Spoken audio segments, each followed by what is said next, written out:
like those new tunes, huh? Man, when I'm in the Mustang, the tunes are blasting, man. If they ain't a guitar in the Mustang, it ain't a good day, bro. I tell you right now, it's not a good day. It's Monday. It's never a good day. Mondays are generally terrible, led by Monday Night Raw. This show was not terrible, but my God, man, the illogical garbage that I see on this show, the fake excitement I see about a Mustafa Ali and a returning Asuka and Ciampa getting half of his name cut. It gets to a point where it's kind of annoying online. Hopefully Elon can take care of that. Becky Lynch returns. Asuka returns. Ali returns. We're celebrating Randy Orton 20 years in WWE. CODY RHODES in yet another main event. And the Usos take yet another loss on their way to WWE rehash. We got a lot to dive into, ladies and gentlemen. If you know anything about this show, I'm gonna get fired up. Mainly because I have myself my favorite cold beverage on a Monday night. I hope you guys are doing the same, man. I see the venue, man. We got 1,300 people waiting inside the venue. I'm not even there yet. I haven't even arrived yet, bro. But I'll tell you what, man, when I get there, I better see everybody with a drink in their hand, and I'm going to ask you that one very important question. What the fuck are you guys drinking? I'll see you over there.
AEW successful?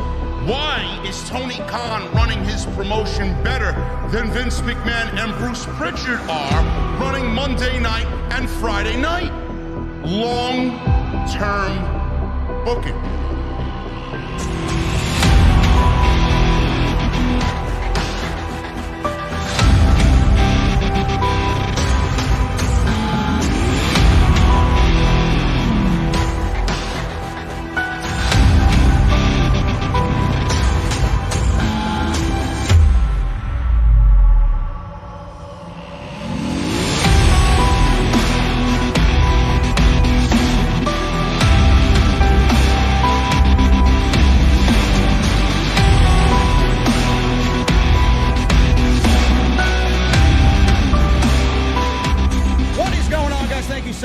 much for joining me on this Monday night. It is April 25th, 2022.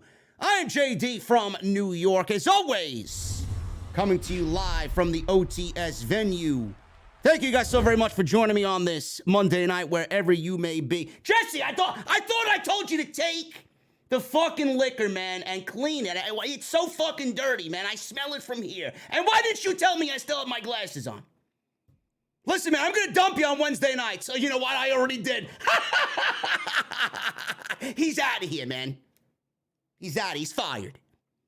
We fired Jesse on Wednesday night. That's another story for a different day, though. We're going to talk about Monday Night Raw.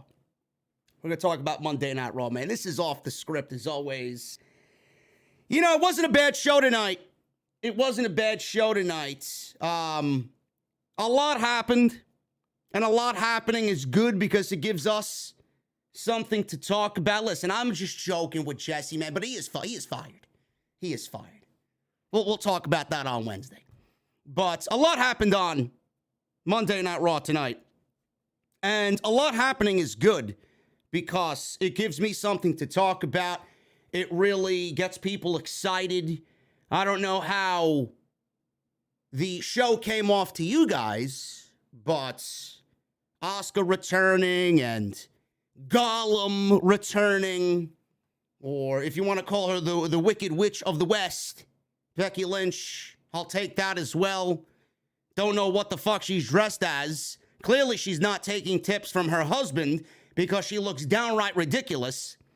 Becky Lynch, Asuka, and Mustafa Ali have all returned to the WWE. In what capacity? I don't know. WWE usually generates some buzz around all of the returns and the excitement around, fresh faces on Monday Night Raw. But at the end of the day, folks, we always go back to what we always say about Monday Night Raw. It is usually something that happens to everybody on Monday night. They all just become ordinary.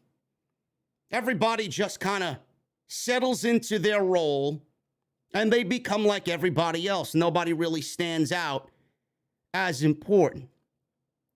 How many weeks have we gone on Monday Night Raw? WrestleMania was in the beginning of the month, right? This is what, 4 weeks now? 4 weeks now removed from WrestleMania. And I will keep saying this until we get something fixed. WWE does not, and we're still operating under a brand split, if I'm not mistaken. I will keep uttering this every single week until something is done here. WWE is still operating on Monday night without a WWE champion. There is no world championship on Monday Night Raw. So what are we exactly fighting for on Monday night? Unless you're really telling me without actually telling me that WWE WrestleMania Backlash is nothing more than a throwaway show. Because there is no WWE Championship on Monday night. So by default, what is the main story on Monday night? Oh, yes, it's the Usos and RK Bro. The Usos aren't even a part of Monday Night Raw.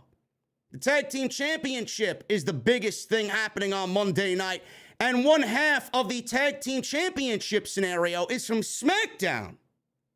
But there is no world champion on Monday night. This is going to be a problem for as long as WWE continues to make it a problem.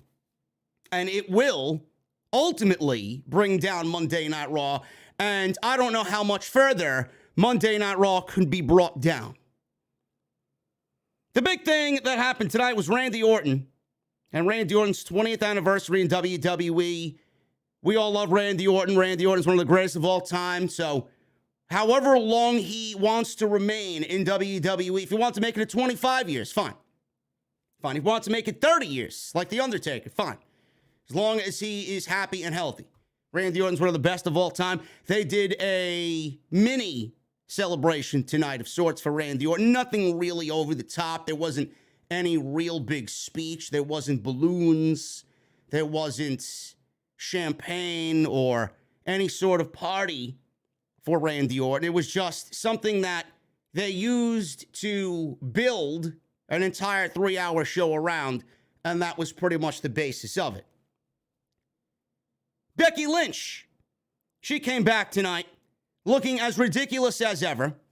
I don't know what she's doing in her spare time, but clearly she's been reenacting scenes of Lord of the Rings in front of her mirror while Seth Rollins is in the shower. That's exactly what Becky Lynch is doing, man.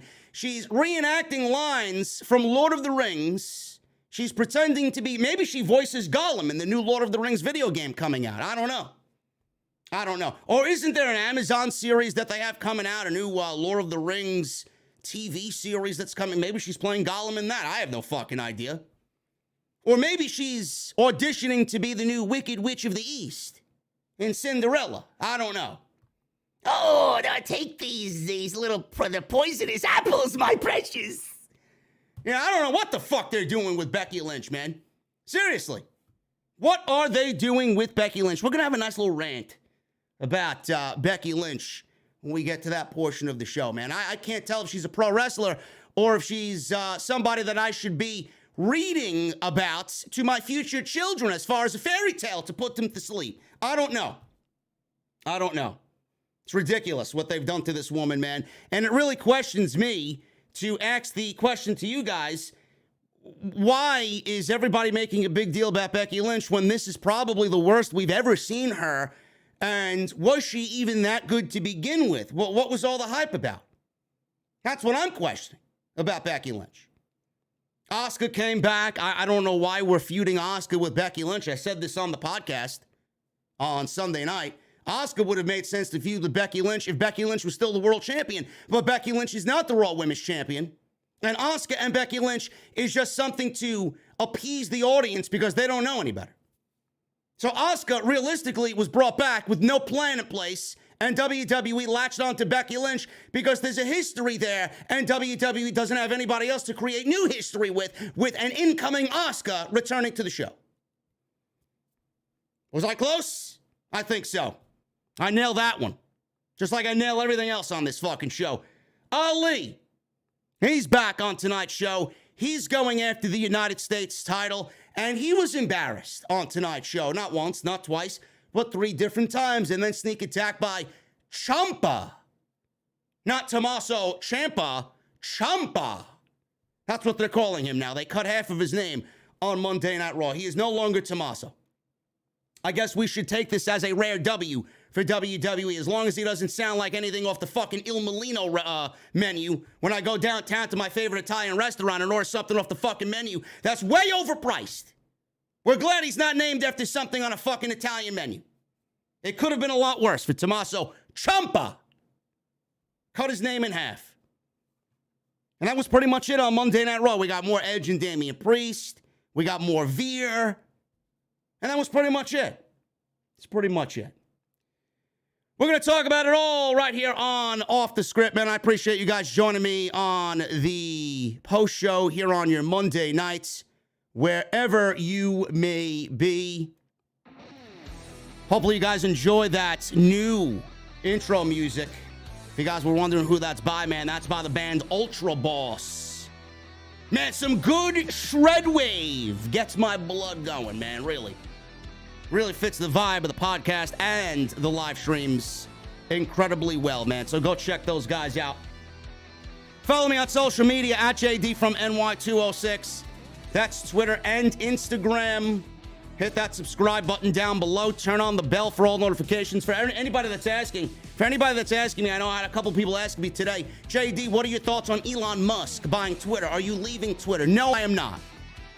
I am not going anywhere. I don't give a fuck who owns Twitter. In fact, I think it's absolutely ridiculous that he paid $44 billion for Twitter, man. Seriously, you should buy WWE with that type of money and fucking give it to me.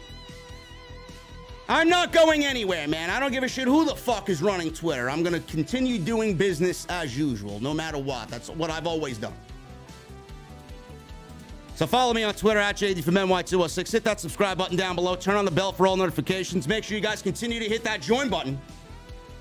We got almost 600. I believe we're just about over 600, man. 600 channel members right here on the OTS VIP Club. So make sure you guys hit that join button and become an OTS VIP. Make sure you guys hit that thumbs up. Let's try for 1,000 likes minimum on today's OTS. Super chats, get them on in. We'll hang out at the end of the show, man. Listen to some good tunes, drink some cold beverages as always. So make sure you guys get those super chats in. As always, we will read through them at the end of the show. Go check out yesterday's live Off the Script, episode 427.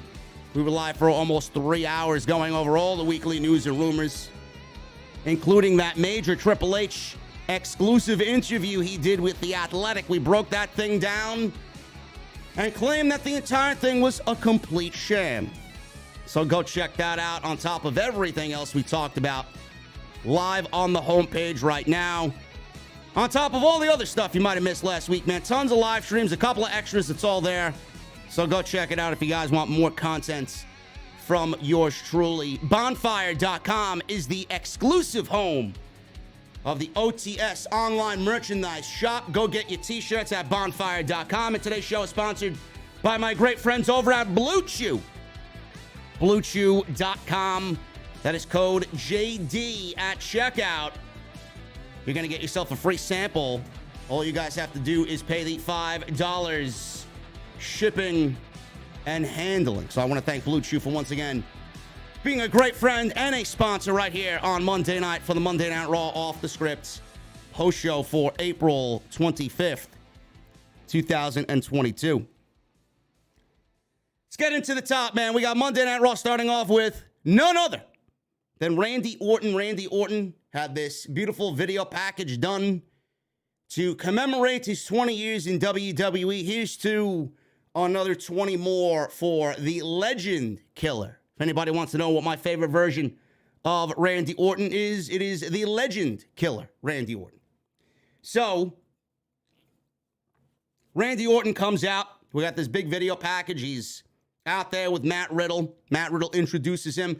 You have everybody that is on the Monday Night Raw roster surrounding the ringside area, including the heels, including somebody like Veer, which I get. We all got to celebrate Randy Orton, but this is not a retirement. This is not a huge milestone where he's going to walk away and never be seen again. This is just 20 years of service in the WWE. Veer's out there, and then moments later, an hour later, we see Veer dominate some fucking poor jobber out there. Don't really want to see guys like Veer out there, and then an hour later, decimating somebody, drooling from the fucking mouth, foaming at the mouth, that's spilling this guy's blood. Doesn't really make a good presentation for Veer Mahan. So a little takeaway from that, man. We don't need to see things like that. Keep those guys in the back. If you want to present them as monsters, they shouldn't be out there with Randy Orton. Randy Orton's out there, and fans are chanting, Randy, Randy, Randy. Orton says he was born in Knoxville, Tennessee. Crowd was dead tonight, by the way. Crowd had no life to it. For Bianca, they had life. For Randy Orton, they had life. For everything else on the show, they didn't have life. He said it's pretty cool that they're in Knoxville, Tennessee tonight, being that he was born there. He said he hopes fans aren't getting sick of him because he isn't going anywhere anytime soon. He said the 20 years flew by in a flash. He says he's had a lot of badass matches with top-level wrestlers, such as John Cena, Triple H, The Undertaker, Shawn Michaels, and Mick Foley, who is threatening to leave Twitter because of Elon Musk's acquisition of the platform. Sorry, Mick. I don't think anybody's going to miss you. And Mick Foley. He then credited Mick Foley, and he emphasized Mick Foley. Without Foley, he wouldn't be where he is today in his career. He threw out Ric Flair's name as well as somebody really molding him into the performer that he is today. He said, what's different these days is that he's having more fun now than at any time in his career. So he said this, and I know a lot of people were probably wondering if that's a work or a shoot. Is he fibbing everybody, or is that legit how Randy Orton feels? If I'm a betting man, I'm going to go out on a limb and say I do think Randy Orton is genuine in that statement. I do think he's having the most fun he's having right now in his entire career. I think Matt Riddle has had a really great influence on Randy Orton. I really do believe that. And Randy Orton has everything you could possibly want, man, really. You know, he's got I don't want to say an easy schedule, but he's got a top-tier, top-level schedule in WWE. He pretty much can do and say whatever he wants. You know, the company bends over backwards for him for all the years of service that he's put into the company.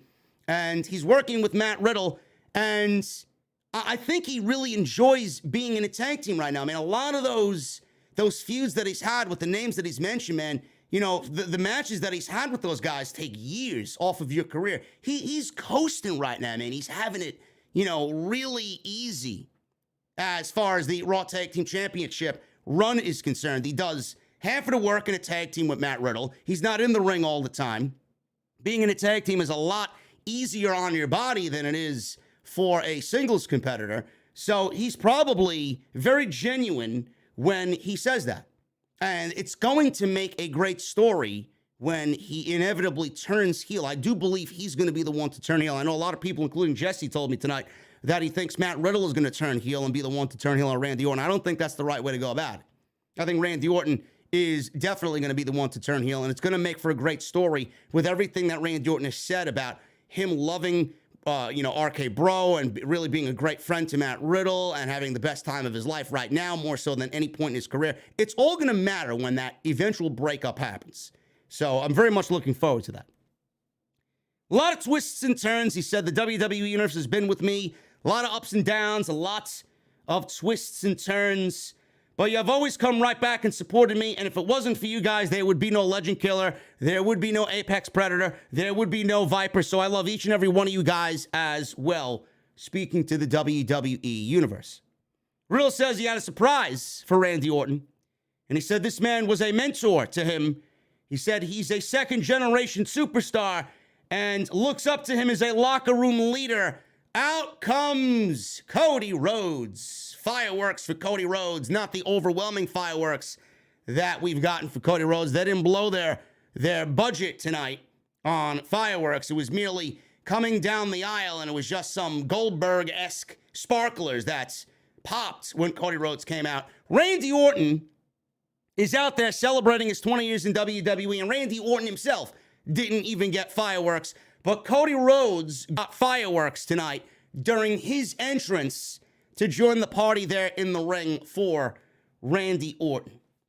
So, Cody Rhodes is there. He made his full entrance.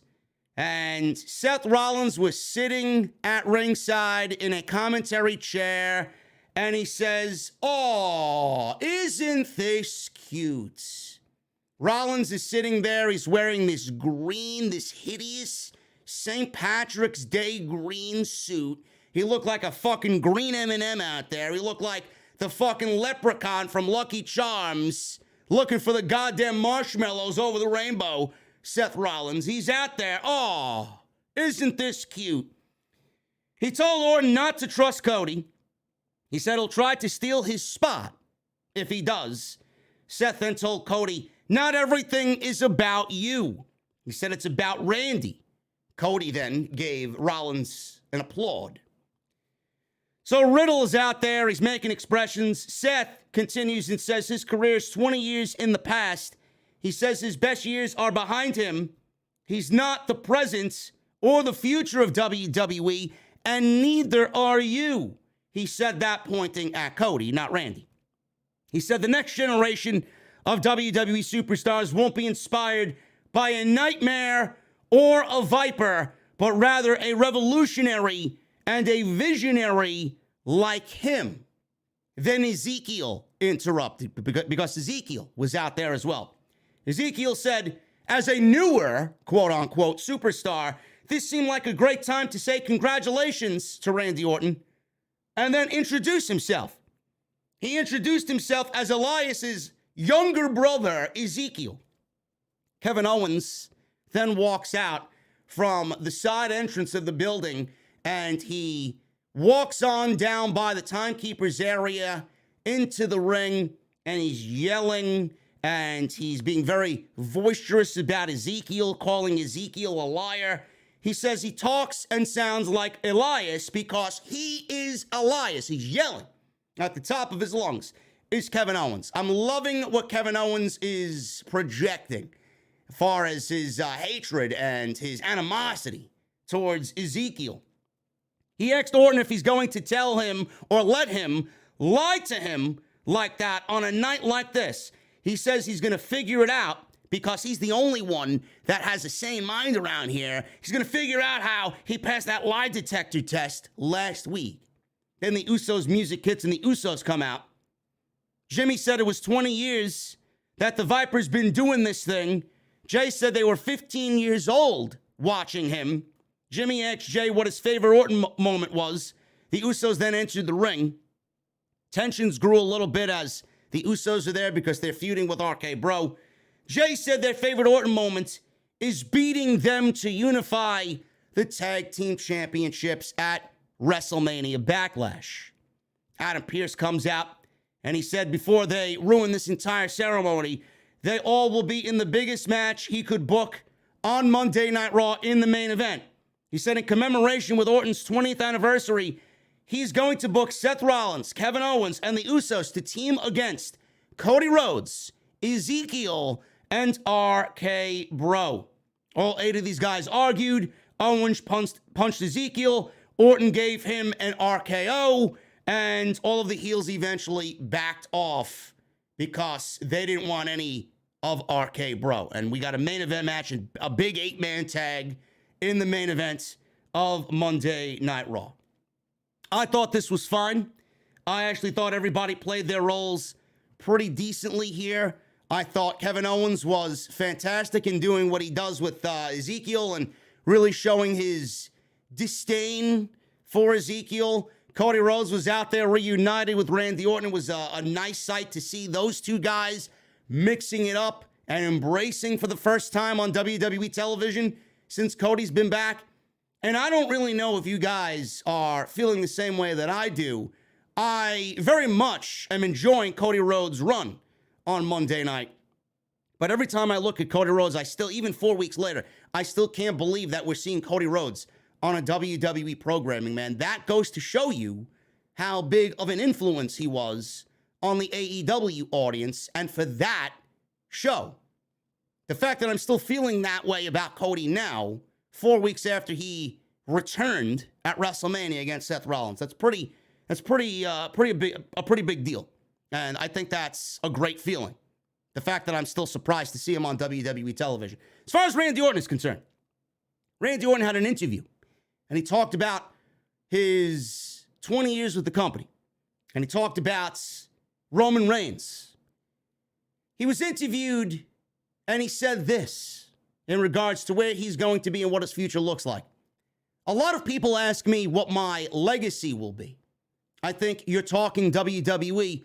More specifically, my legacy will be that I was the next guy after The Undertaker that was the only person that never went anywhere else and had more matches, more titles, and more accolades. I don't care. Roman Reigns, I'm sure he's got Dwayne Johnson's agent's number on speed dial. Roman will be in Hollywood. I will still be here. I'm in my prime. Ladies and gentlemen, I got a long way to go. My legacy will be that I did it longer than anybody, end quote. He's going to surpass The Undertaker and go another 10 years. And he's still great. He still looks great. He hasn't really, you know how you get to that age and you decline over the years? Randy Orton, I have not seen that at all in Randy Orton. Randy Orton has wrestled the same way for all the years I've been watching WWE, as long as that man's been on television. Obviously looking a little older with the mustache, but he looks incredible. And he's going to be doing this for another 10 years. And Roman, I do believe him when he says Roman, at that point, he's not going to last the 10 years, and Roman will be in Hollywood. I think Roman Reigns, indeed, will be in Hollywood, just like Randy Orton stated. I thought this was fine. I thought this was a fun open. I thought everybody played their roles right here. Can't really hate on celebrating 20 years of Randy Orton. It did a nice job to set up the main event. And everybody was enjoyable here and entertaining. Can't really say anything bad about it. Now, for the rest of the show, we'll be able to say a lot of bad things about the rest of Monday Night Raw. There are some spots on the show where it's okay to like it, and you're watching it and you can't really shit on it. But then there are things, the majority of the time on Monday night, that just genuinely don't make sense. They don't. It's either they don't make sense, we've seen it, WWE shows their lack of creativity. It's not a good watch for 3 hours. In totality, for 3 hours, it's not a good watch. Bianca Belair and Sonya Deville, point number one. I was excited about this match because I think Sonya Deville's gotten a lot better in the ring from when we first saw her in the ring. WWE's been doing this thing with Sonya Deville where they have her doing the WWE managerial thing and then wanting to be an in-ring performer. You can't have it both ways. You can't do one and then do the other. You got to give one up and then solely go and do the other one. Sonya Deville and the entire managerial act always finds itself into whatever she's doing on WWE television as far as an in-ring performer. WWE, they don't know how to be creative as far as Sonya Deville's creative is concerned. It's always the same shit. And this match was absolutely no different. No different. Belair made her ring entrance. She was defending the title here. She was coerced into signing a contract, and the opponent for her was Sonya Deville. She was made to look like a blithering fool by signing the contract. Belair made her ring entrance. We've seen a clip of the contract being signed to set up this match. And then we got the ring introductions. So, Sonya, she had to deal with the hometown crowd because this was a hometown crowd for Bianca Belair. Sonya bailed out to ringside, yanked Belair to the floor. Belair reversed through Sonya into the announce desk. She went over the announce desk, flew over the top, landed behind the announce desk. Referee was already up to an 8, 9, 10. Sonya Deville gets counted out in the first 2 minutes of this match. I'm asking myself, is that it? Bianca Belair is in the ring celebrating. She's jumping up and down. She's swinging her braid. Sonya Deville then gets on the microphone and interrupts Mike Rome. She declared that Belair is not the winner after Mike Rome said she was the winner via countout. Sonya said there was water that spilled at ringside. Yes, this was the excuse that they used. Sonya said that there was spilled water on the outside. She slipped and her body soaked it up, and now we're restarting the match. So now the match is restarted as a no count out match. Fine. She restarted the match. No count out now. So Belair went after Sonya ringside. Sonya drove Belair back first into the ring apron. She took control of the match. We have this second match now. By the way, I want everybody to realize that Sonya already lost one match. She's now 0-1 on this evening. Belair yanked Sonya over the ringside barricade into the timekeeper's area. I thought she was going to get disqualified for something, and that's exactly what happened. That's exactly what happened. She got disqualified. Sonya, as soon as she went over the barricade, surprised Belair with a chair shot, and the referee disqualified Sonya Deville. So we now have a count out that happened, number one. And as Sonya got counted out, number two. There wasn't going to be a third match in the same evening, right? Oh, you don't know who you're dealing with here, man. It's Bruce Pritchard. It's Bruce Pritchard. Sonya now is 0-2 on the evening. Referee disqualified her. She interrupted Mike Rome again and said Belair cheated first by using her braid, which then prompted her to use a chair. So she was just evening the playing field. She said the match now will restart for a third time as a no DQ and no count out match. Saxton said, and I love this, Sonya is always moving the goalposts back. It's exactly what WWE does as far as the gimmick and creative for Sonya Deville. So we go to commercial, and we get back from commercial break. All of a sudden, we see Carmella Yes, Carmella is back. Corey Graves was back on commentary. They are back from their honeymoon. We see Carmella in the ring holding Bianca Belair in a 2-on-1 attack. Then we get introduced to Zelina Vega, who lost her hair extensions along the way in this match because something was hanging on the ring apron, and I'm assuming it was her hair extensions. This was a 3-on-1 Raw Women's Championship match. So we got a 3-on-1. Carmella's in there beating up Belair with Sonya Deville. Belair took over against Sonya eventually. Zelina was there to stop that. She ran in and helped Sonya retake the match. Sonya DDT Belair on a chair for a near fall. The chair that she used to get disqualified. She DDT Belair on the chair. When Sonya wedged her chair in the corner, Belair reversed her into it. Bianca Belair basically no-sold a DDT on a chair. Okay? So the chair is wedged into the corner. She reverse Irish whipped Deville into the chair. She then knocked Carmella and Zelina off the ring aprons. She then took to Sonya with a KOD, executed her finishing move. 1, 2, 3. Bianca Belair wins with the KOD. She beats not 1, not 2, but 3 people on Monday night to retain the Raw Women's Championship.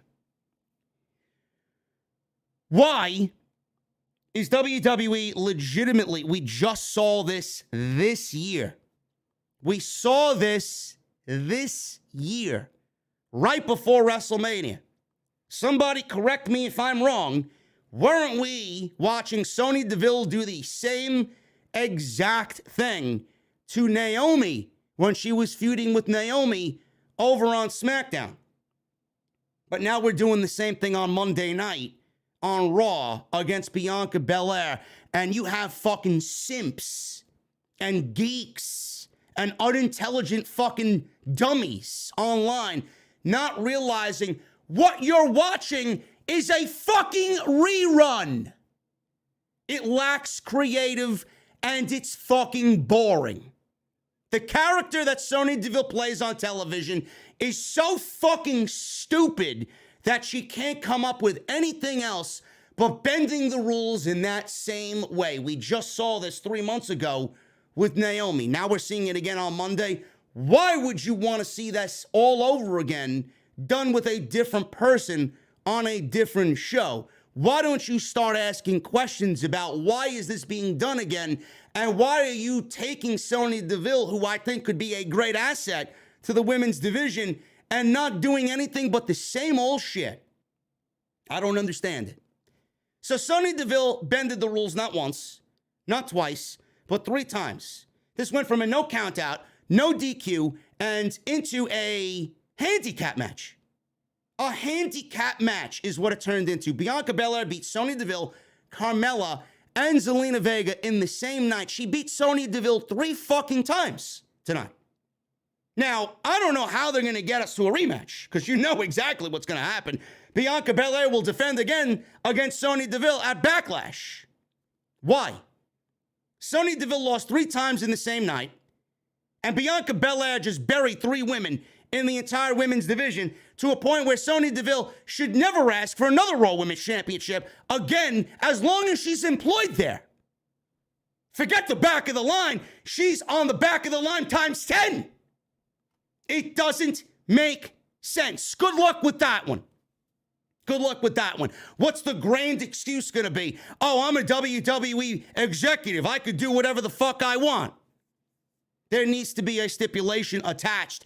If Sonya Deville is going to get another rematch, she cannot be a managerial executive anymore. If she loses the next match, Adam Pearce, honestly, should be, if this is where they're going to go, Adam Pearce should be the one to book the match and put Sonya in the position of, if you lose again, you are no longer a part of the managerial executive team on WWE Creative. You're not running these shows with me. There's got to be a reason why he's running Drew Gulak out there twice to get buried on SmackDown. He's taking her spot. That is how you make sense of it. I don't think she deserves another match after what we saw tonight, but the fucking creative bankruptcy that we see from WWE is fucking ridiculous, man. They're pretty much treating you like a bunch of blithering idiots. Like, you're not going to recall, oh, isn't this the same shit I saw with Naomi? Of course it was. But you're too fucking stupid to realize that, some of you, and WWE thinks that you don't remember that they just ran this back 3 months ago. Sure thing. This shit sucks. Does it make Bianca Belair look strong? Sure, it makes Bianca Belair look strong. I don't know how it can if you beat 3 fucking women in one night, and one of those women 3 times in one night. Do better.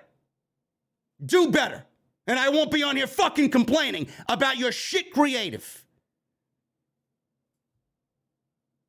Zelina Vega and Carmella were backstage. They were arguing. Sonya walks in and said that they let her down.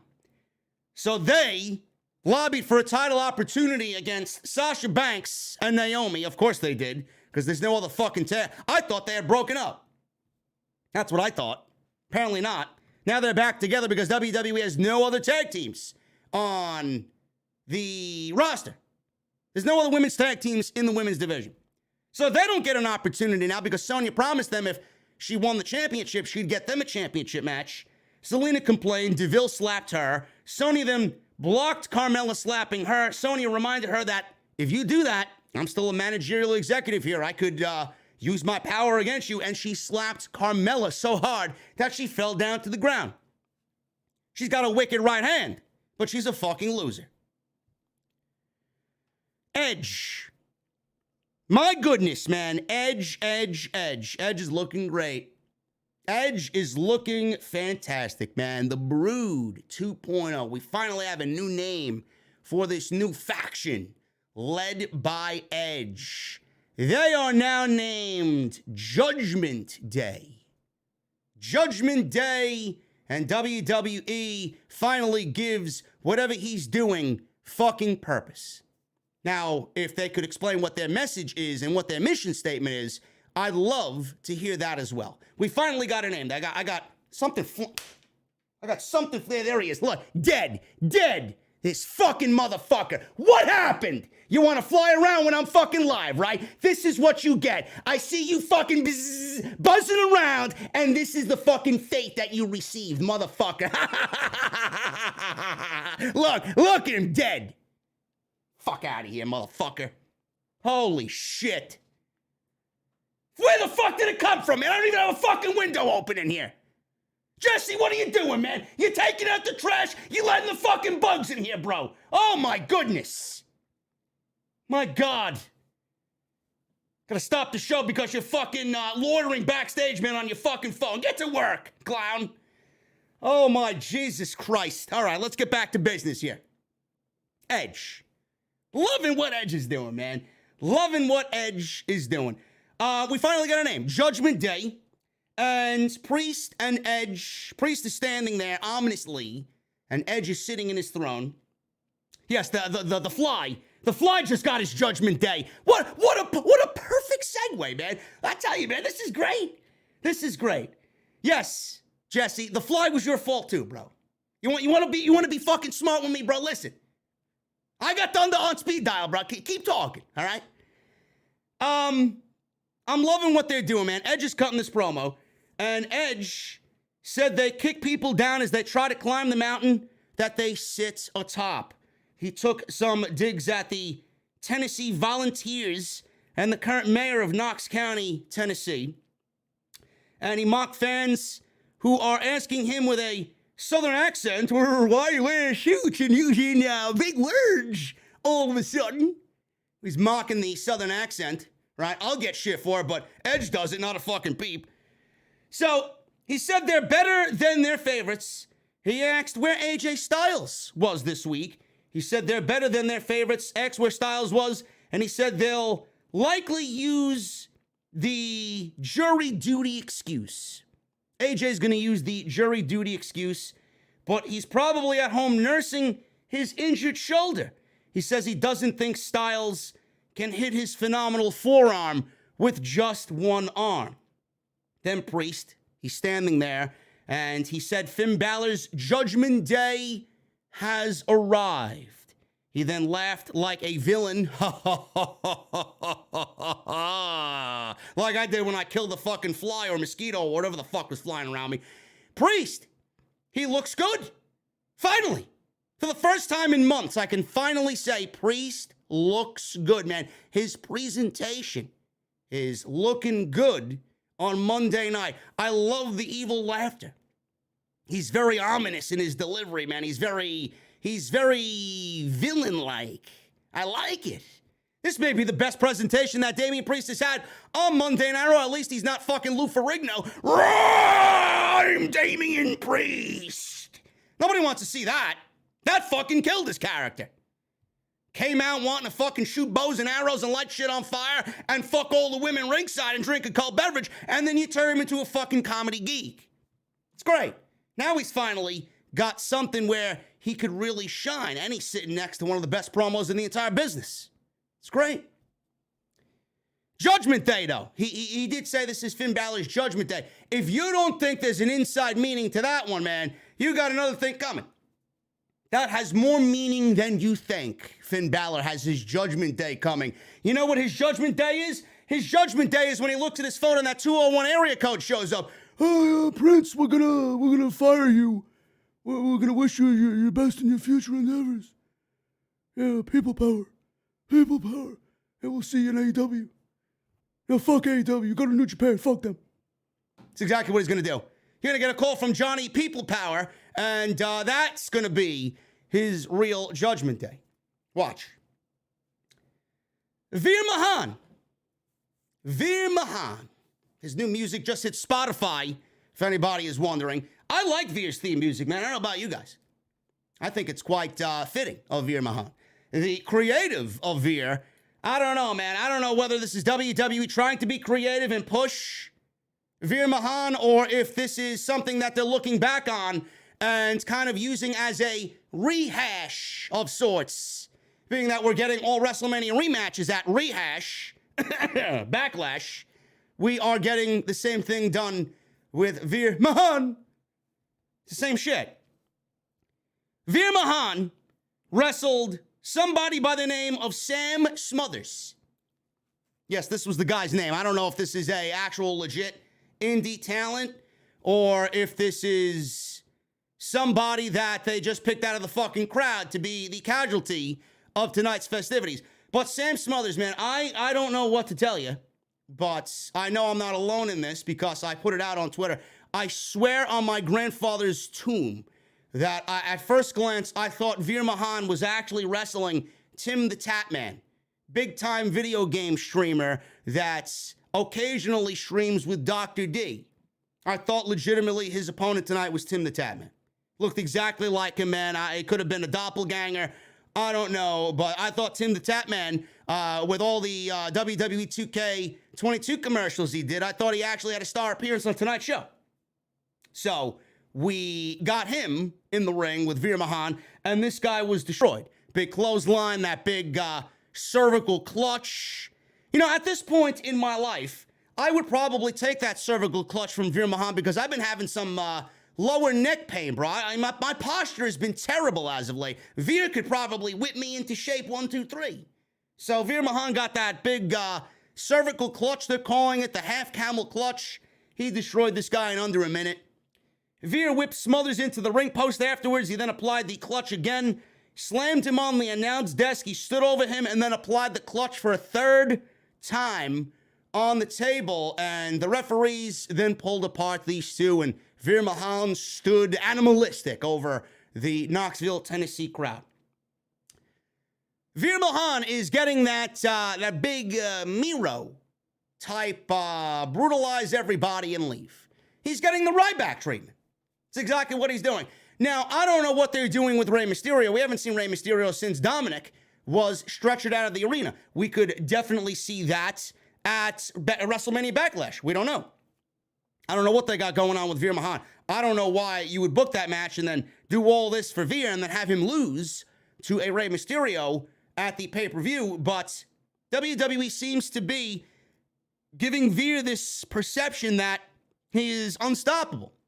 And most of the time when they do this, WWE hits a wall and then they don't really know where they want to go.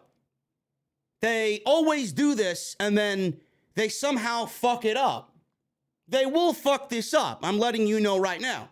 I don't know who he's going to be in the ring with. That's going to be his first real challenge, whether that's Mysterio or somebody else. I don't know. You could feed this guy jobbers for a couple weeks, but before long, this is going to get very old. And you're going to want to see him in there with somebody that actually knows how to fucking wrestle and could get a good match out of him. Nobody wants to be there and watch Veer decimate people in 60 seconds for 10 weeks straight. It'll work out in the beginning, but it will get old very, very quickly. The attention span of these fucking people is that of a goldfish. You got to do something, and you got to put him in something serious. Otherwise, I don't think anybody is going to give a shit about Veer Mahaan. People are already losing interest in Veer, and WWE, I feel, has already kind of soured everyone on his Monday Night Raw debut, just by the way that they booked him. I would have made him a babyface, to be honest with you. There's so many here. This is a very heel-heavy show. I think Veer could have been a great babyface. But here we are. Dominant because he's from India. And he's got the big hair. And he's got the big beard. Let's make him a heel. Typical Vince. Sarah Schreiber interviewed Bobby Lashley backstage. He said he knows he's stronger than Omas, the mighty Omas. But he doesn't trust MVP not to get involved in their arm wrestling match. That's what you're worried about, bro. MVP getting involved in your arm wrestling match. Great. Great. We got an arm wrestling match with Omas and Bobby Lashley. MVP stood in the ring. He clearly cut a promo before the festivities took place. Took digs at the fans in Knoxville, Tennessee, calling them simpletons. He complained about Lashley and then vowed that Omas would crush him in the arm wrestling competition and rip his arm and celebrate with Bobby Lashley missing an arm. Lashley's ring entrance then took place. He comes down the aisle and they get in the ring and they're positioning themselves and they're arm wrestling. There was about a minute or so of these guys kind of evening themselves out. There was no real favorites in about a minute of this thing going on. Lashley slammed Omos's arm down eventually, and he beat Omas in an arm wrestling contest. So, after this was over, MVP distracted Lashley, and then Omas attacked him after the arm wrestling contest was over. Well, I'm surprised that happened, right? You know, the arm wrestling contest won by the babyface, man. I'm so shocked to see the heel distract the babyface and then the heel who lost the arm wrestling contest take advantage over the poor babyface. Wow, I never seen that one before. He bashed him in the arm with the table, and we had Bobby Lashley destroyed here by Omas and MVP. MVP stood over him and said, "And there is your almighty." Omas then took the arm wrestling table and threw it out of the ring because he is the mighty Omas. Waste of my time. But hey, it gets WWE clicks on their YouTube channel, and that's the only reason why they booked this. I don't know who watched this and is excited about their rematch at WrestleMania Backlash. If there is one, I'd be shocked. We saw a clip from earlier in the day, R-Truth, 24/7 title, garbage. R-Truth interrupting the two newlywed couples. We have Tamina and Akira, and then Dana Brooks and Reginald.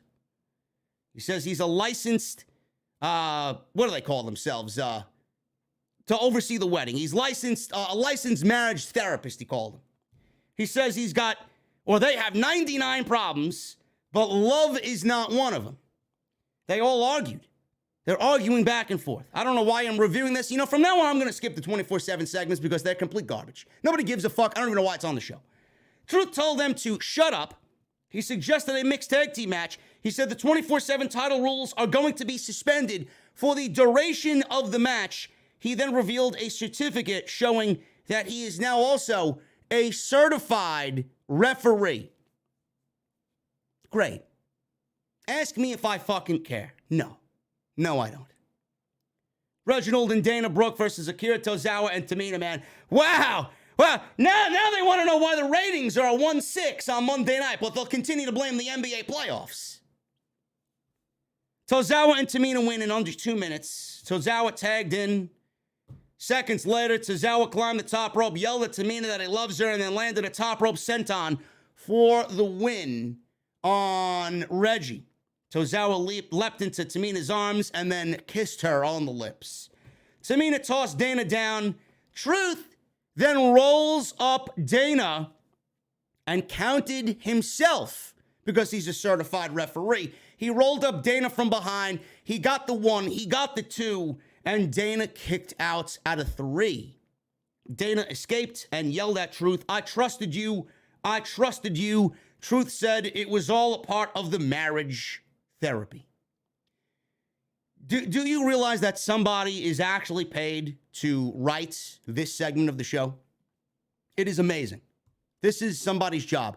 This is somebody's job to write this shit. I could not even imagine what this person looks like.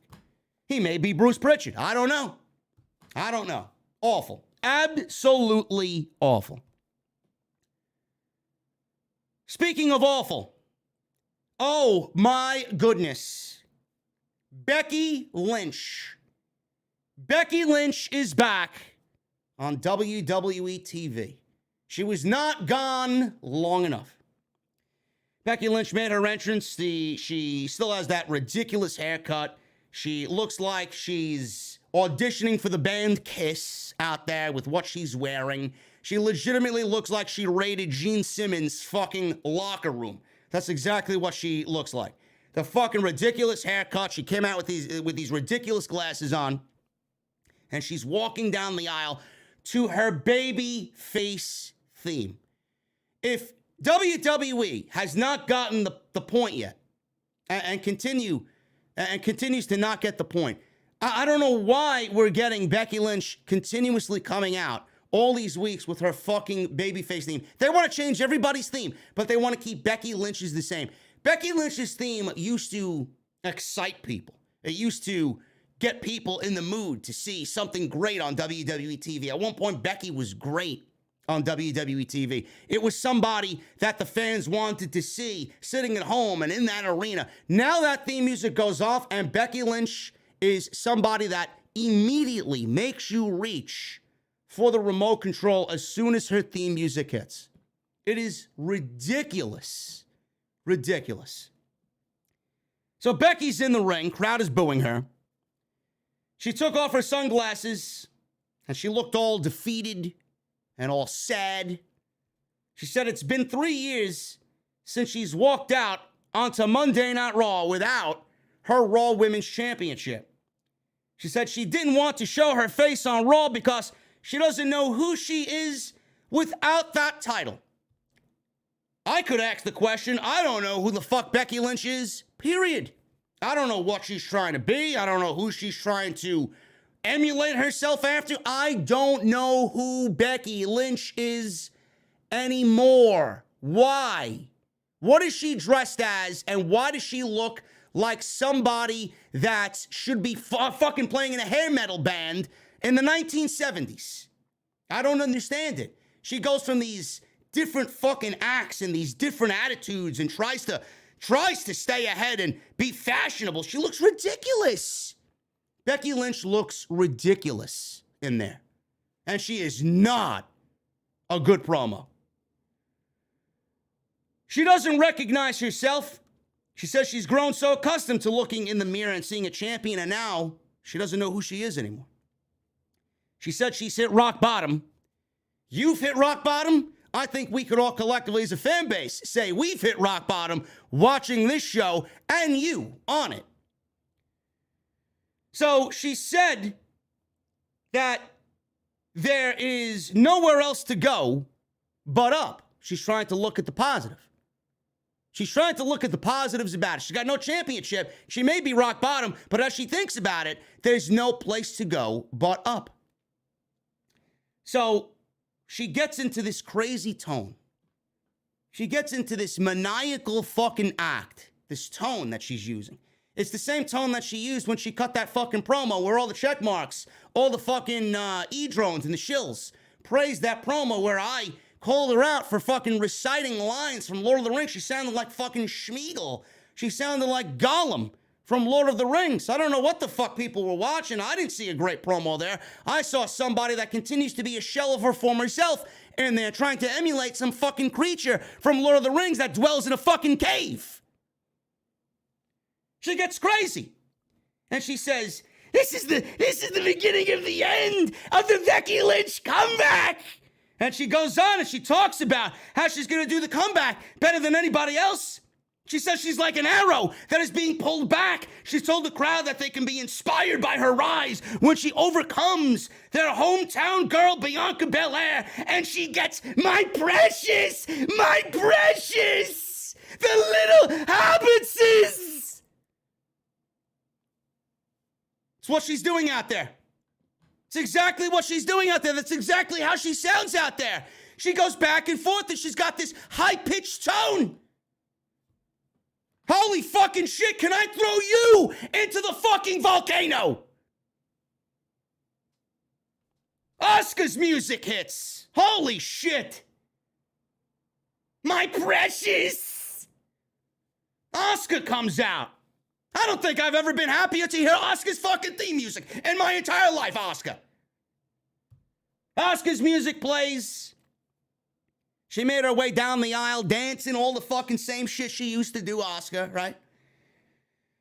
Then she spoke in Japanese. Asuka cut a better promo in Japanese. I didn't understand one fucking word out of this woman's mouth. She cut a better promo in a language I don't speak than Becky Lynch cut in English.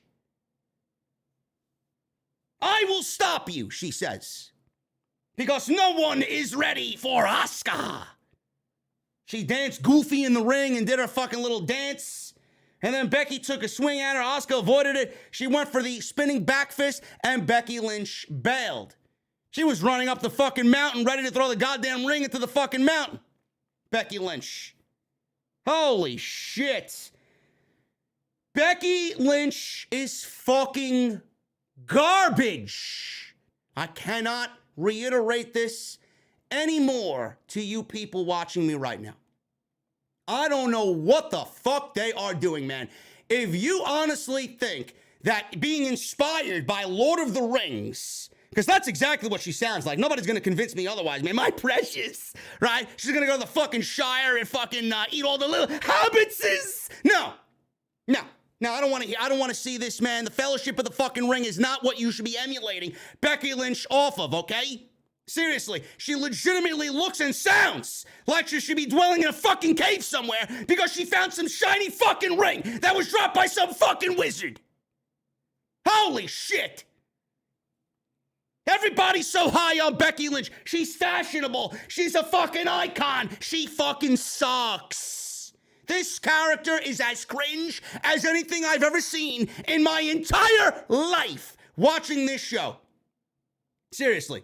And WWE's had some shit fucking gimmicks, man. Holy shit. She is fucking garbage. Everything about her sucks. She's lucky she had such a great match at WrestleMania, man. That's the best thing she's done all year. And it really makes me wonder about Becky Lynch, man. Everybody's so high she's a superstar. Where? Where is she a superstar? Where is she a superstar? WWE's taken somebody that we universally have loved and made her into fucking get off my TV channel-changing heat, man. I would rather watch the fucking most boringest show on television than watch Becky Lynch ever speak again. Seriously.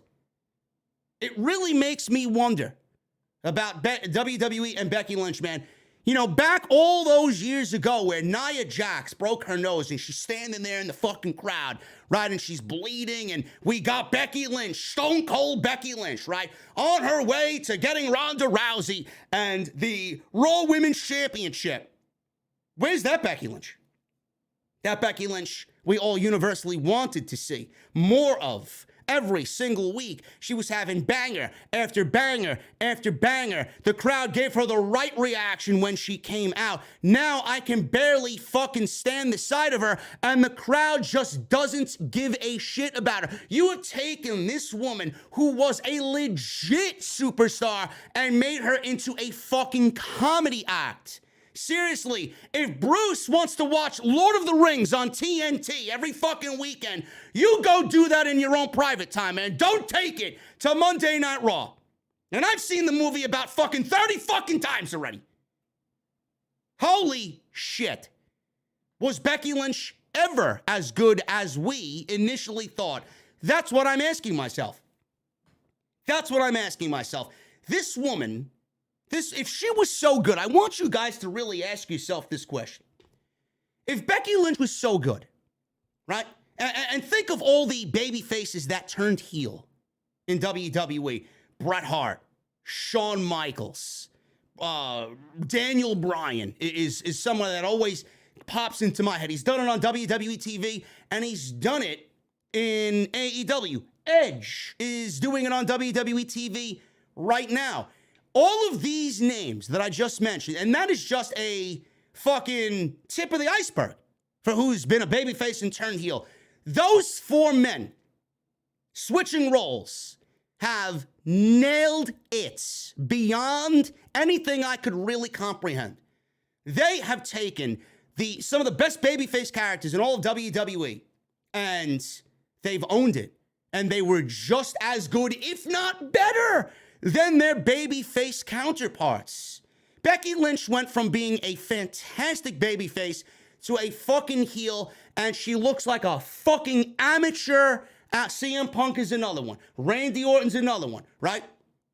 Keep listing them off. Becky Lynch looks like a fucking amateur out there with what she's doing. If she was so good, don't you think that she'd be owning this heel role? She doesn't know how to be a heel. She doesn't know how to get a heel reaction. All the reaction that she gets is universally hearing people reach for the remote control to change the channel every time her theme music is on, every time she opens her mouth. She is not as good as people make her out to be. If she was, she would have absolutely fucking owned this gimmick and owned this heel run, and she has dropped the fucking ball every single time, going back to the fucking couple of weeks after they buried Bianca at SummerSlam last year. This woman is going to be known for this run as a complete failure.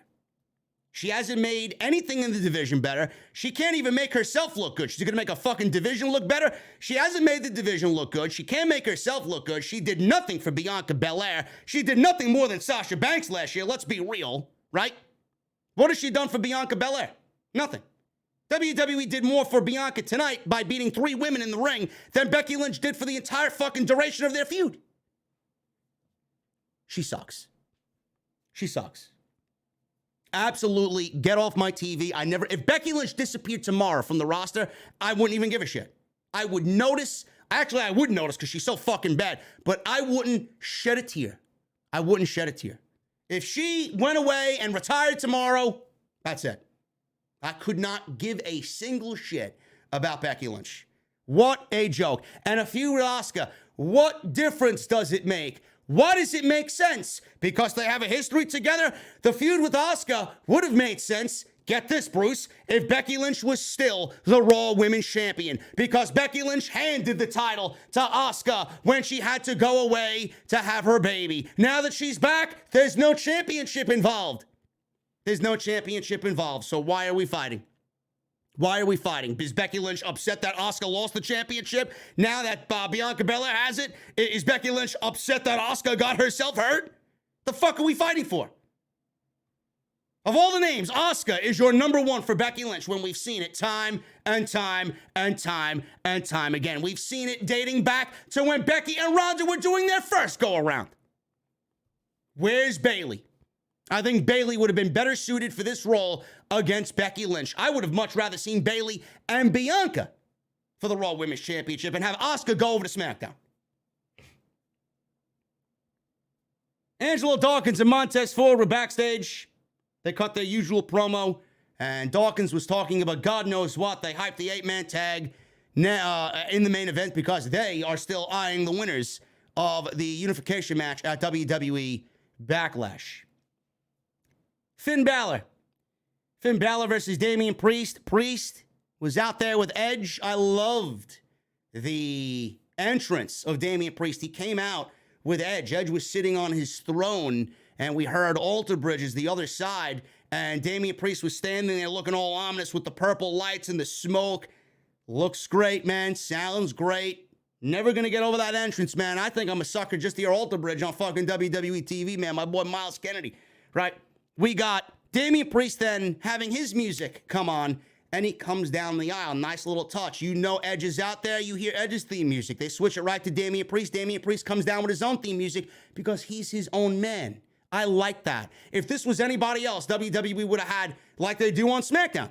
They have Butch and Rich Holland, a part of the Fight Night Club, or whatever the fuck they're calling them on SmackDown. They have Butch and Rich Holland come out all the time, every week, to Sheamus' theme music. They got no identity of their own. So I very much enjoy Damian Priest coming out to his own theme music.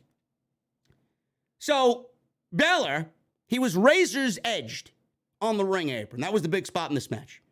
So Balor took over after the razor's edge on the ring apron. Balor took over, and then he looked over at Edge. He's staring at Edge in the aisleway, and I predicted for a couple of weeks that if AJ is going to have any backup here against Judgment Day, against Edge and Damian Priest, it's going to be with Finn Balor by his side. That's what Finn Balor is going to be doing with AJ Styles, and he's going to mix it up with Edge and Damian Priest. That was the only logical thing for him to do when he lost that United States Championship. So Balor looked at Edge from the ring. He's sitting in his throne as Edge, and he climbed to the top rope. Priest recovered, gave Balor a South of Heaven sit-out chokeslam. Balor sold it beautifully.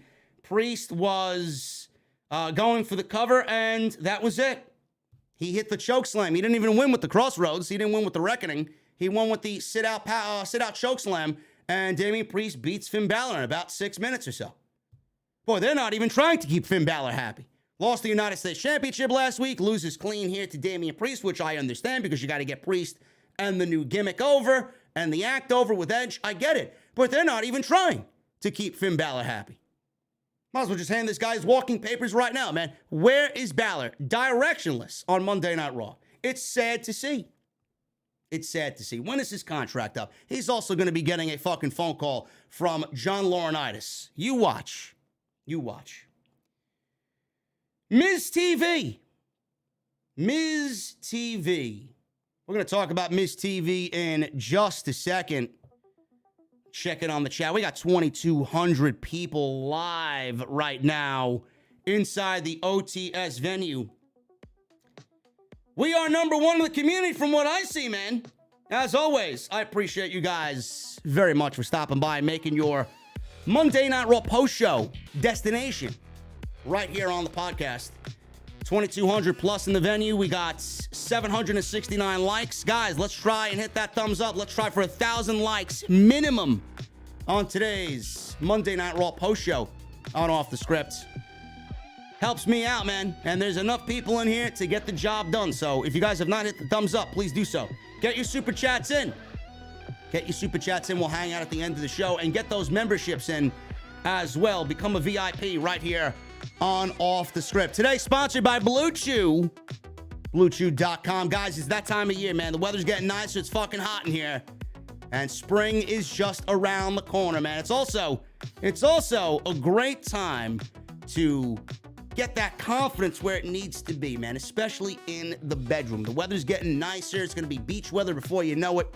Blue Chew is going to help you guys when it's time to step up to the plate, man. Blue Chew is a unique online service that delivers the same active ingredients as Viagra and Cialis, but in chewable form and at a fraction of the cost, man. You guys can take them anytime, day or night, and you can even plan ahead and be ready when the opportunity arises. The process is very simple. You go to BlueChew.com, you sign up, you consult with one of their online medical providers, and once you guys are approved, you're going to receive your prescription within days.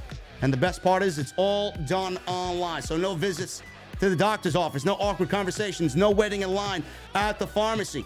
Blue Chew's tablets are made in the USA and prepared and shipped direct to you, right to your front door in a very discreet package. I always talk about first impressions, man. When somebody makes their debut on Monday Night Raw or Friday Night SmackDown or AEW Dynamite for that matter, it's always about how the first impression came off. But what about a lasting impression?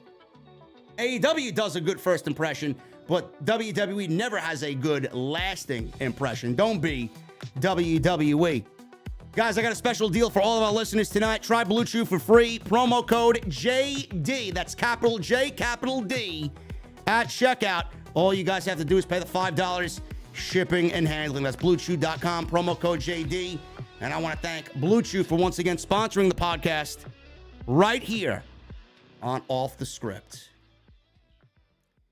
Miz TV, man. We're going to talk about Miz TV and the return of Mustafa Ali. Miz is in the ring. He's about to interview Austin Theory. Austin Theory is the new United States champion.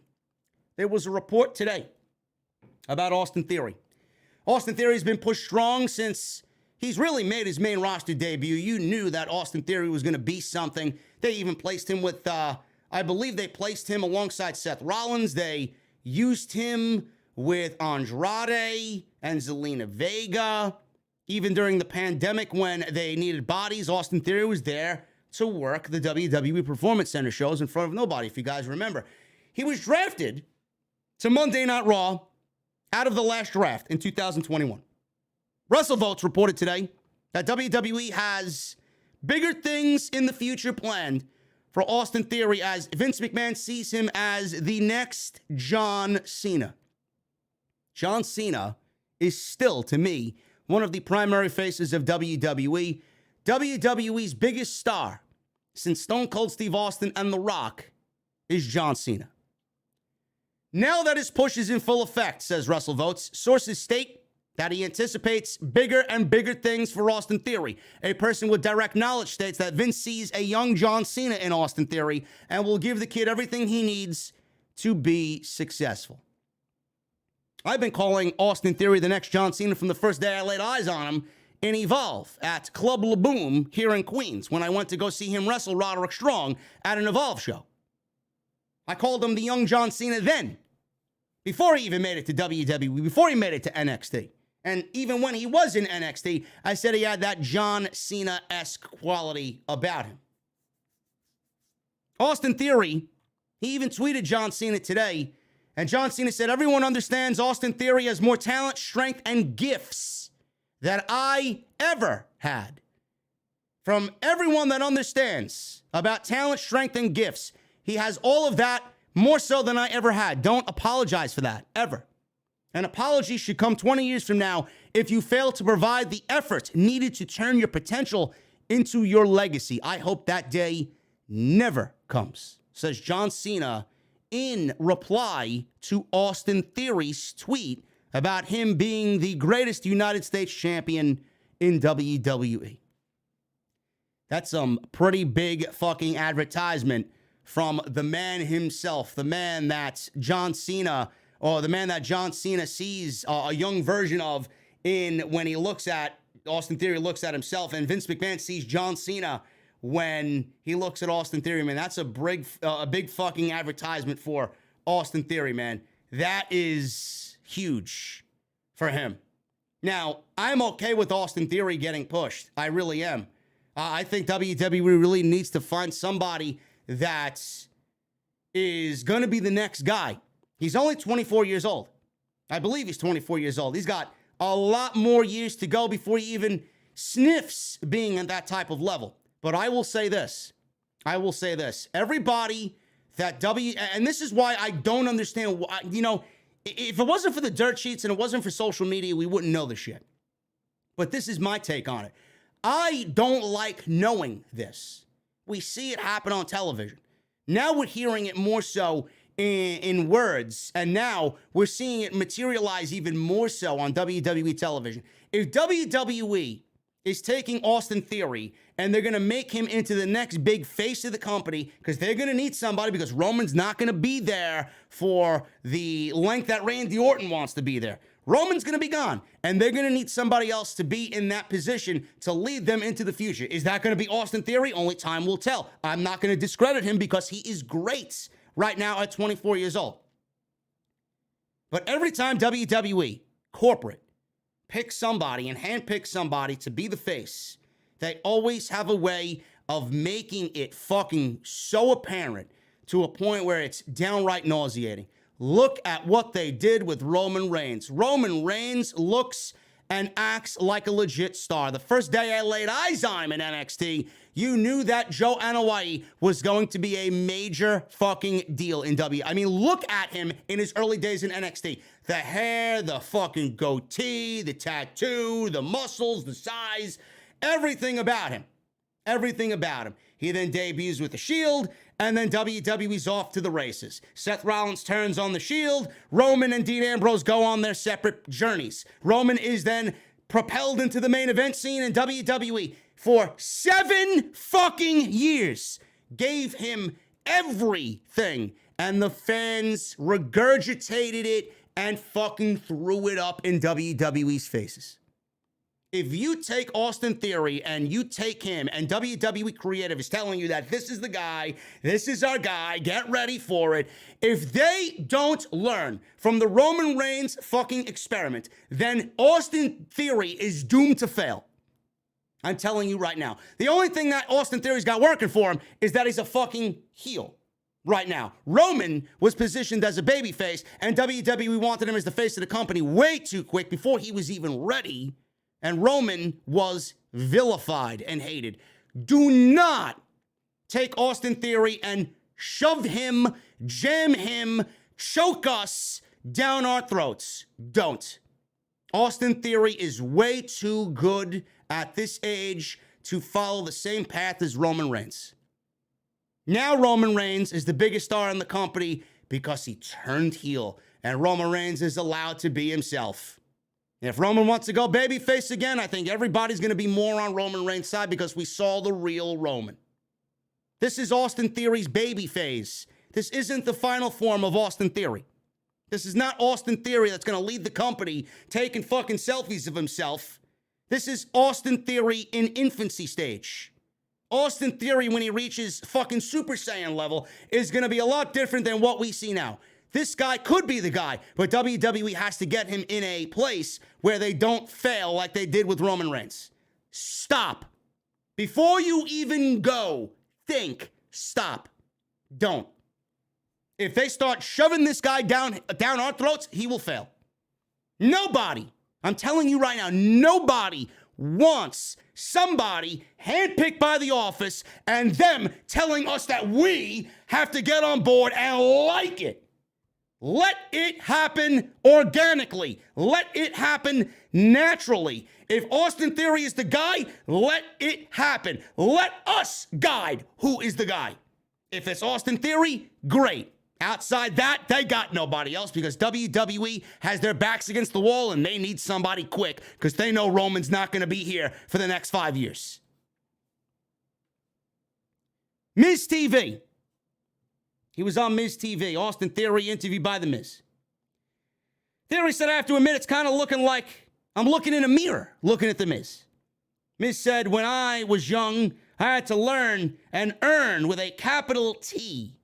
Theory said his name isn't The Theory, it's just Theory, according to Mr. McMahon. Miz says it's been 12 years since someone brought credibility to the U.S. title. Theory said Miz was U.S. champ 12 years ago. Miz says, correct. Theory feels he's on another level being the United States champion. He said he grew up being inspired by The Miz. He says he's making Mr. McMahon proud and will take the U.S. title to new heights. He says he's the youngest U.S. champion in history and will be remembered as the United States champion. He says he can do this all day. All day. Miz offered him advice. He says when he becomes champion, everyone around him becomes jealous. He said nothing infuriates people more than when handsome young trendsetters like them succeed at every turn. He said everyone in the locker room is a parasite. He says they handed out United States championships like they were coat checks at Coachella. He said no one should be allowed to just demand a title match from him. They have to earn it. Out comes Mustafa Ali. Ali marched out. People were surprised to see him. He got a very lukewarm reaction, but this is the type of reaction that somebody gets when he's off TV since fucking October. Zero to little reaction for Mustafa Ali. And it's sad. Ali's out there And Miz said, listen, you're trying to get yourself some notoriety out here by interrupting our little segment here. So Ali marched out. Sometimes the only way to force change is to change yourself, said Corey Graves. I didn't see nothing as far as Ali and change out there on Monday night. Ali played to the crowd, the lukewarm reaction. You still work here, Miz then uttered. Theory asked, aren't you the guy that took his ball and went home? So not once, but twice, we got WWE throwing it in Mustafa Ali's face that he wanted to leave the company and not be there. Now, I, out of everybody else, appreciate that. But this is not one of those appreciations that I'm going to really stand behind. I'm not going to sit here and take this in. Oh, man. Oh, look, WWE's bringing real life into it. I'm not going to sit here and tell you that, because this is not one of those situations where they're going to take real life and give us a real, fulfilling, fruitful storyline. There's no plan here. There's no plan here at all. And I'll get to why in a second. You still work here. I thought you were the guy that took his ball and went home. Miz says he's Mustafa's younger brother from The Lion King. Ali said that joke isn't funny. Miz, if I wanted to laugh, all I have to do is watch you wrestle. I laughed at that line because I thought that was funny. He says he's back on Monday Night Raw, and he was talking to Adam Pearce. He said when he heard the new United States champion would be in the ring, he wanted to know if he was holding an open challenge. He said he hopes he's the one to answer it. Fans began a weak yes chant. He then challenged Theory to a match tonight.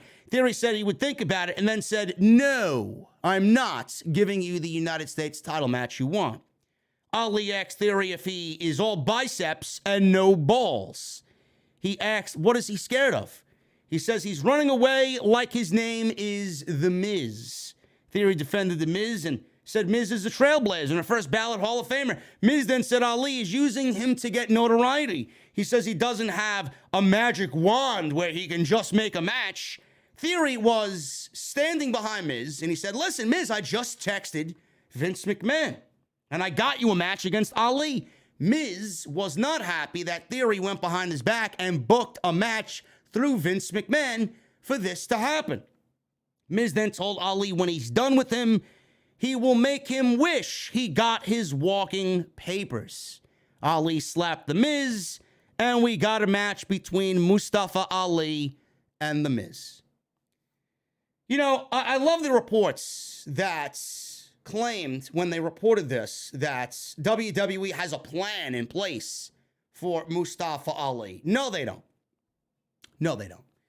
You know, I don't know how long Ali has on his contract. 2 years, 2.5 years, I believe he said. For 2.5 years, do you guys think that Ali is going to be booked with plans behind him? Is he going to be booked in a good way on WWE TV? Is WWE going to build a division or a title around Mustafa Ali? No, of course not. If WWE gave, I want you guys to be very well aware of this. If WWE, if Vince and Bruce and Nick Khan gave Ali his release when he requested it, that would be WWE admitting failure. Because Ali was unhappy there. Ali creatively was unhappy there and was not creatively fulfilled and satisfied in WWE. If WWE released Ali, they would be admitting that they failed and that creative is exactly what Ali thought it was, shit. So they didn't do that. They didn't do that. What they did was let this guy sit at home, and Nick Khan and Vince McMahon and Bruce Pritchard, they realized that they had 2.5 years left, and Ali sitting at home contemplating and thinking, Ali's probably not coming up with any other new gimmicks or fucking characters because everything he's brought to the table, WWE has axed and nixed and fucking erased and didn't allow him to do anything. So he sat at home, and they knew while he was sitting at home that Ali was eventually going to come back to WWE. And all Ali wants to do is be on TV and make a difference. So who's to say that they didn't bribe him to come back to television with potential hopes of maybe wearing a useless mid-card championship and getting a couple of wins under his belt and going out there and cutting an unscripted promo from time to time? You want to be the truth teller. You want to be the guy that brings a sense of realism to the WWE via your promo work. Go ahead. Go ahead. They give him a small leash, and when WWE wants, they'll fucking yank that shit back as quick as you could fucking blink. And then Ali is right back to where he was before he asked for his release. But they always come back around. That is it. This is going nowhere. I'm happy that Ali's back on TV. I wish that they would have plans, solid plans for Ali on WWE television. This is not. Why is he going after the United States Championship? Because Ali is a babyface, and they don't have any more babyfaces to go after the United States Championship and the heel champion in Austin Theory. Ali is a de facto babyface that they're going to use to embarrass, which is exactly what they did tonight by mentioning him quitting and wanting to quit, and that was used as fuel in this promo. It was not done to bring a sense of realism. It was not done because, oh my God, WWE's blurring the lines of fucking what's a work and what's a shoot. No. They're going to let you know that this guy did not want to be there. They're going to let you know that this guy wanted to quit. And they're going to fucking embarrass him by feeding him to Austin Theory, who is the new United States champion, who's going to be the United States champion for a very long time and is not going to lose any time soon. This is not a plan. This is just the start of Mustafa Ali's burial on TV before they give him his WWE release. They have nobody else. This guy will be released 6 months from now. It could be 3 months from now. It could be at the next set of budget cuts, which I'm anticipating happening any fucking week now. As long as he's out there making their guy look good, they couldn't give a single iota of a fuck about Mustafa Ali. You wanted my fucking truth on that? There you go. Fuck the dirt sheets, fuck the journalists, and fuck the reports that say there's a goddamn plan for Ali. You could all get excited about fucking Ciampa versus Ali because Ciampa came out at the end of the match with Ali. He beat The Miz, and then Ciampa fucking attacked him at the end. Great. Get excited over a fucking one-off match that's gonna go nowhere.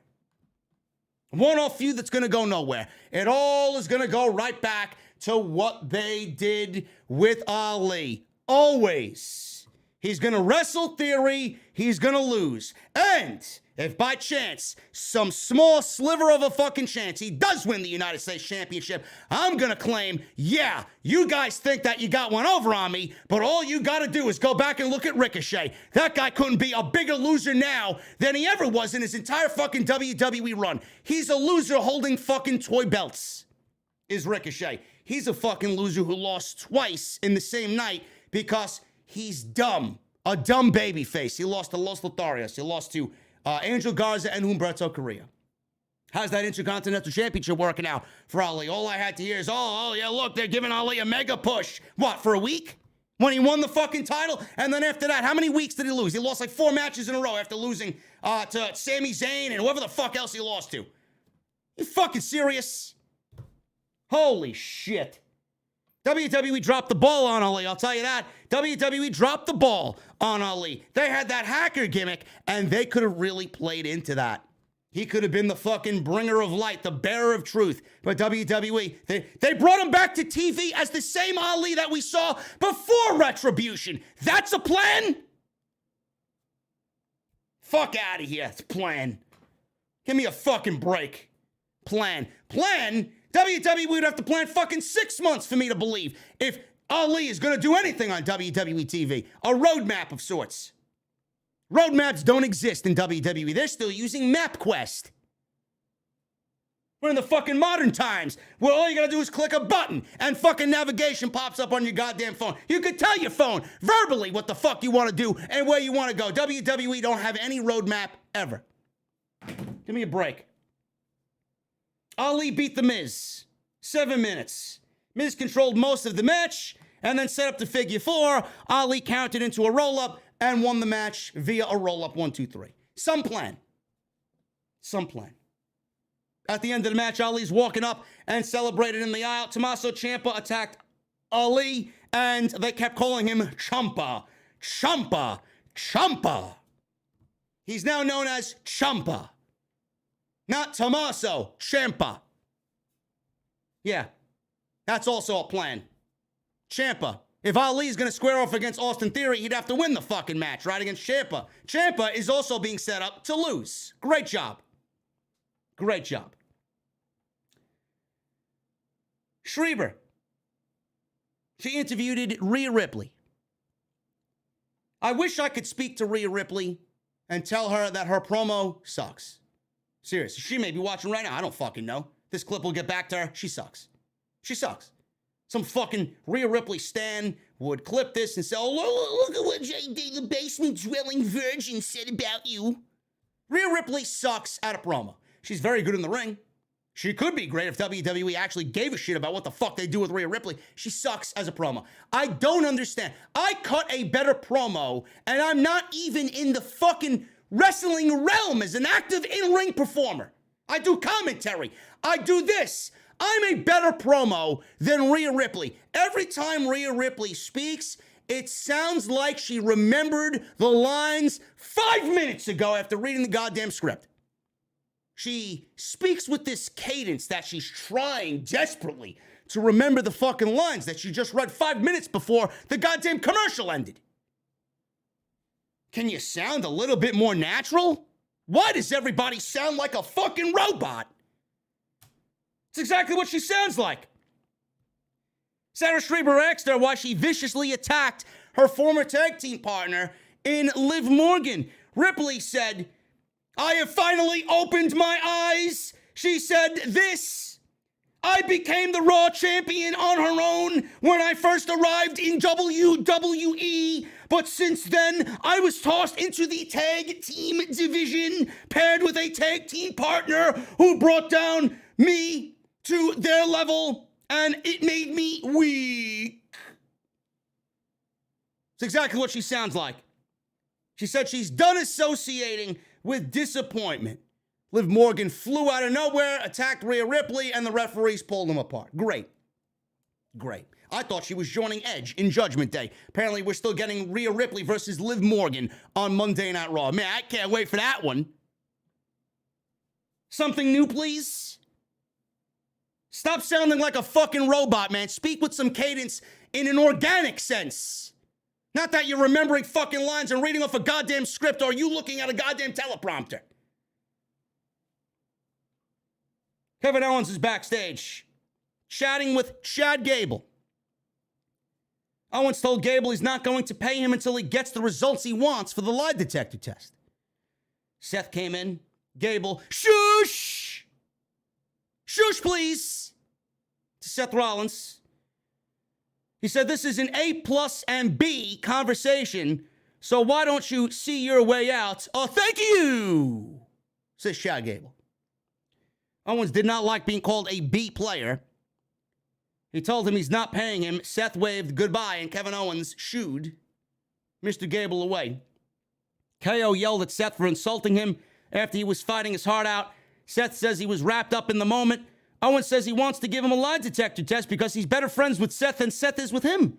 The Usos walked in and said that they need to win tonight, and they need them to not lose it for them. Jimmy said that they better be on the same damn page. Jay said they don't want to get on the Tribal Chief's bad side because nobody wants to see that side of the Tribal Chief. Seth then laughed at the Tribal Chief and told KO that this is their show. Owens shoved Seth and said he could do this on his own. Seth then said, listen, I don't need you. I could do this all by myself. Oh, thank you. We got Kevin Patrick interviewing the mighty Omas. Omas and MVP. They were asked about the attack on Bobby Lashley. MVP said with absolutely zero due respect, the arm wrestling challenge wasn't about brawn, it was about brains. He said Lashley isn't the almighty without him. He said Omas has officially challenged Lashley to a match at Backlash. Omas then says, oh, when I'm done with Bobby Lashley, there won't be much left of the almighty. The mighty Omas. Main event time. Cody Rhodes, RK Bro, and Ezekiel versus Kevin Owens, Seth Rollins, and the Usos. This was a fun tag team match that went about 12 minutes or so, 13 minutes or so. This was fun for while it lasted. Ezekiel had arm tassels. I'm not sure if you guys saw that in the open of the 20th anniversary celebration for Randy Orton. He's got arm tassels like Macho Man and the Ultimate Warrior. All we read is that WWE didn't want Elias to have this gimmick because he looked too much like Macho Man Randy Savage, and here he is out there looking like Macho Man Randy Savage. Ooh, yeah. Right? Why? I guess the dirt sheets got that one wrong, too. Whatever. Ezekiel is going nowhere. This was fun. This was Ezekiel in there getting some offense. He was in there to kind of feed off the heat of RK Bro and Cody Rhodes, so that was a nice spot for him. Ezekiel hit Rollins with a jumping knee and a nice spine buster for 2. Riddle tagged in, hit a few moves until Jimmy Uso took him down. And in very stereotypical RK Bro fashion, Matt Riddle got beat up and then made the hot tag to Randy Orton, just like everything else. Very academic for RK Bro here. So he tagged himself in, did Orton. As Riddle was falling backwards, Randy Orton made the hot tag in his corner. And he handed out back suplex to Jay, Rollins, and Owens onto the announce table before giving Jay a draping DDT.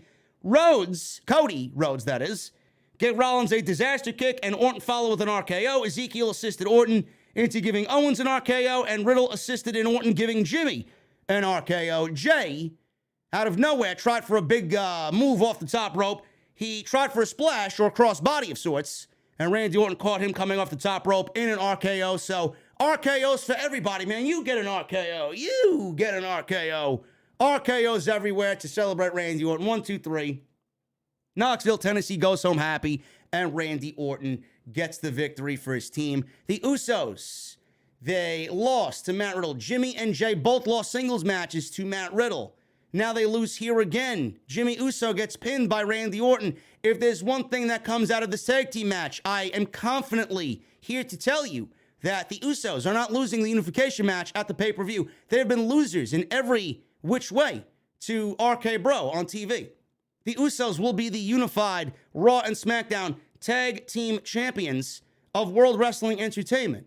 There's no way that they've lost all these times on TV and then go into the pay-per-view and still lose. I don't know what that means for RK Bro, but they will not be the unified tag team champions of WWE. Good match, fun match. It is what it is. It was all about Randy Orton, and it set up the pay-per-view match for the Usos and RK Bro unified tag team championships. Ladies and gentlemen, I am done with the post-show portion of the podcast tonight. Thank you guys very much. Hopefully you enjoyed. If you laughed, if you cried, if you found something here informative, or you believed in something being truthful, hit that thumbs up, man. We got 900 likes. I need 100 more for 1,000. I need 100 more for 1,000, man. I got 2,200 people in here. So hit that thumbs up, man. I know you can do it. Helps me out. Super Chats, they're open. Get them on in, man. Get your drinks. Last call before we get out of here, man. Hit that join button down below. Continue to become OTS VIPs and join me in the VIP lounge right back there, man. We got some great shit coming up, man. We're going to be moving out of the venue this summer. And by the time we get to the Forbidden Door, I may be in a new beer garden, man. You may have an all-new setting to look at while we review this terrible program every Monday night. It's coming. Follow me on Twitter at JDfromNY206. That's Twitter and Instagram. Hit that subscribe button down below. Turn on the bell for all notifications. And make sure you guys go check out my sponsor for today's show, man, Blue Chew. BlueChew.com. That's code JD at checkout for your FREE sample. Let's hit the Super Chats, man. Doesn't look like we got many tonight. I don't know what the fuck's going on with you guys, man. Are the drinks too expensive in the bar? I don't know. $2 super chat by Joseph Taylor. Edge as a heel is phenomenal. Edge is awesome. It's one of the best things about the show. Michelle Moran with a $2 super chat. Tonight felt like a 1.4 rated show, even with Asuka. Oh, it will be about a 1.5, 1.6. You can guarantee the Raw rating coming in tomorrow will be less than it was last week. Especially with the Nets playing tonight. Everybody was all about the Nets. The Nets lost tonight, didn't they? Paul David Elliott with a 6-month membership. Thank you for the recommitment, brother. Heard Asuka return, but how about the Mets comeback tonight? Crazy 9th inning. I haven't paid attention to anything, man. Braves are shitting it up already, man. They may be out of contention before we even get into the month of May. But they are notorious slow starters, man. So they did the same thing last year. I'm not worried about them. They got a great team. Joseph Taylor with a $2 super chat. Raw was okay. Some of it was okay. Most of it was bad. Bradley Robinette with a $1.99 super chat. Raw sucked. Like how bad my Red Sox played tonight.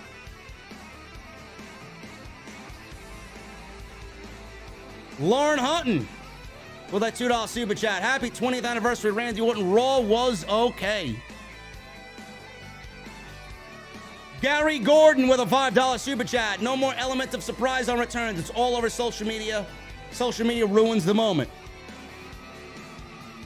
WWE is to blame as well, man. It could be a great moment, even though you know it's coming, but WWE really doesn't make anything of the moment. They don't make anything of the moment at all. They just give you whatever.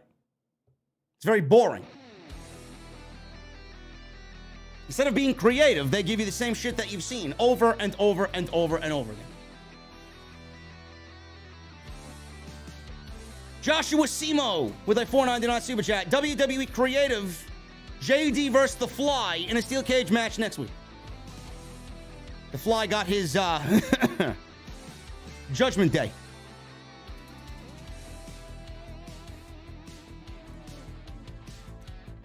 Guys, we need 60, we need 44 likes.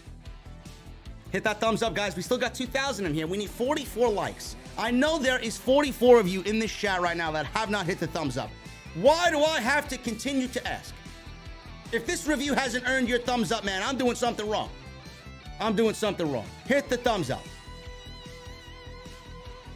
Justin Striplin with a $4.99 super chat. After tonight, I don't want to hear Becky Lynch on the mic again. She sounded like a combination of Gollum and the Wicked Witch of the West.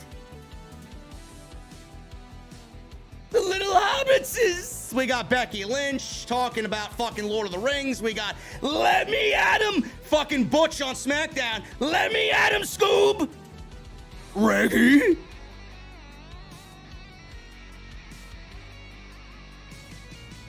Ridiculous. She's awful. Robert Grimsley with a $5 super chat. Do you think WWE is booking Bianca just a little too strong? It seems like they won't even let any of the horsewomen beat her clean. Not even Charlotte. She's beaten all the horsewomen except Charlotte. Sasha should really be the number one on the entire women's side. But she's not. She's fucking doing nothing with Naomi.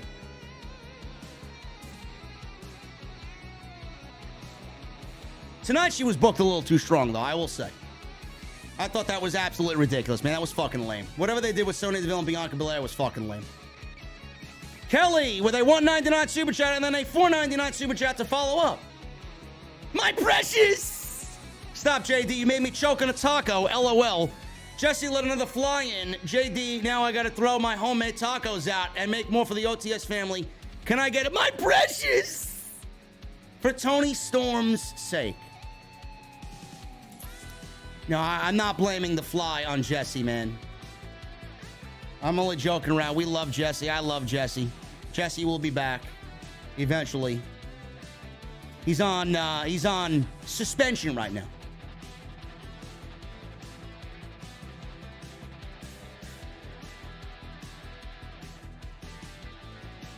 Captain Solo with a $5 super chat. Becky Lynch needs to study the work of Chris Jericho on how to be a legit heel and a legit babyface.